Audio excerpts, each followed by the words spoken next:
சிவாய நம.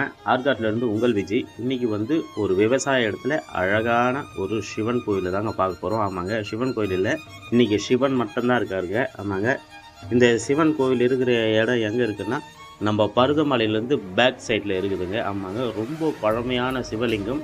சித்தர்களும் சோழர்களும் வழிபட்ட பழமை வாய்ந்த சிவலிங்கத்தை தாங்க இன்றைக்கி நம்ம ஒரு விவசாய இடத்துல வந்து பார்க்க போகிறோம். இதை பாருங்கள், எவ்வளோ அழகாக காட்சி தராரு பாருங்கள். இந்த சிவலிங்கத்தை தான் நம்ம தேடி வந்திருக்கோம் இன்றைக்கி. சிவாய நம. இது வந்து ஒரு 1000 வருடம் மேலே பழமையான கோவிலுங்க. ஆமாங்க, சித்தர்கள் எல்லாரும் வழிபட்ட சிவலிங்கங்க. பாருங்கள் எவ்வளோ அழகாக இருக்குது. பருதமலை கிரிவலம் போகிற வழியில் பேக் சைடில் தாங்க கோவில் அமைஞ்சிருக்குது. ஆமாங்க, விவசாய இடத்துல கொஞ்சம் தள்ளி உள்ளே வந்து பார்த்தா நம்ம இவ்வளோ பிரம்மாண்டமான சோழர்களும் சித்தர்களும் வழிபட்ட சிவலிங்கத்தை பார்க்கலாங்க. சிவாய நம. எவ்வளோ அழகாக இருக்காரு பாருங்க. கங்கால மகாதேவின்ற கிராமத்தில் தாங்க இக்கோவில் அமைஞ்சிருக்குது. சிவாய நம. இந்த வீடியோவை எல்லாருக்கும் ஷேர் பண்ணுங்கள். சொந்த பந்தம் எல்லாருக்கும் இந்த வீடியோவை ஷேர் பண்ணுங்கள். பழமையான சிவன் கோவிலெல்லாம் மிஸ் பண்ணாத போங்க. விஜய் தமிழ் கண்டிப்பாக பாருங்கள். சிவாய நம. இந்த வீடியோவை சொந்த பந்தம் எல்லாருக்கும் இந்த வீடியோவை ஷேர் பண்ணி விடுங்க. இது மாதிரி பழமையான சிவனை தேடி ஒரு பயணம் கண்டிப்பாக நம்ம சேனலில் இருக்குங்க. சிவாய நம. எவ்வளோ அழகாக இருக்கார் பாருங்கள் எங்கள் அப்பா ஈசன் சிவபெருமான். சிவாய நம.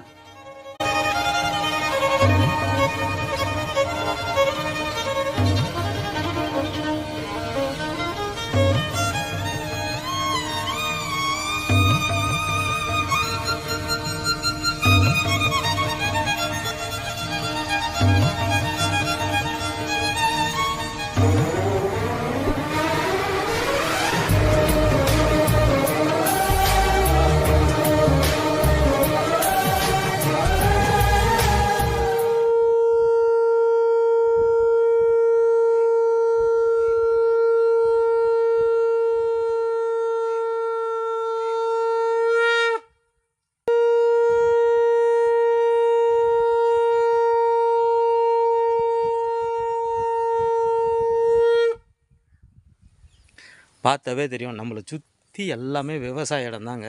பாருங்கள் எவ்வளோ பச்சைன்னு இருக்குது பாருங்கள். அதில் அழகாக அமைதியாக எவ்வளோ அழகாக இருக்கார் பாருங்கள். சிவாய நம்ம. இந்த சிவலிங்கம் வந்து சித்தர்கள்லாம் வழிபட்டிருப்பாங்க. ஆமாங்க, அவ்வளோ ஒரு பழமையான கோயில். எப்படி சித்தர்கள் வழிபட்டிருப்பாங்கன்னு சொன்னாக்கா, பக்கத்திலே பருதமலையில் வந்து சித்தர்கள் வந்து பருதமலை அடிவாரத்தில் எல்லா இடத்துலையும் தவம் பண்ணியிருப்பாங்க. அதுக்கு முன்னே வந்து ஒரு 1000 வருடத்துக்கு முன்னே வந்து சித்தர்கள் வழிபாடெல்லாம் ரொம்ப அதிகமாக இருந்திருக்கும்.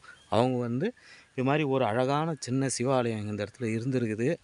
இன்றைக்கி விவசாய இடமா இருக்குது. அதுக்கு முன்னே இந்த இடம் கோவிலாக இருந்திருக்கும். சிவாய நம. எவ்வளோ அழகாக இருக்கு பாருங்கள். ரொம்ப சிறப்பாக இருக்குதுங்க. அவ்வளோ அழகாக அமைதியாக எப்படி இருக்கார் பாரு எங்கள் அப்பா ஈசன் சிவபெருமானுக்கு.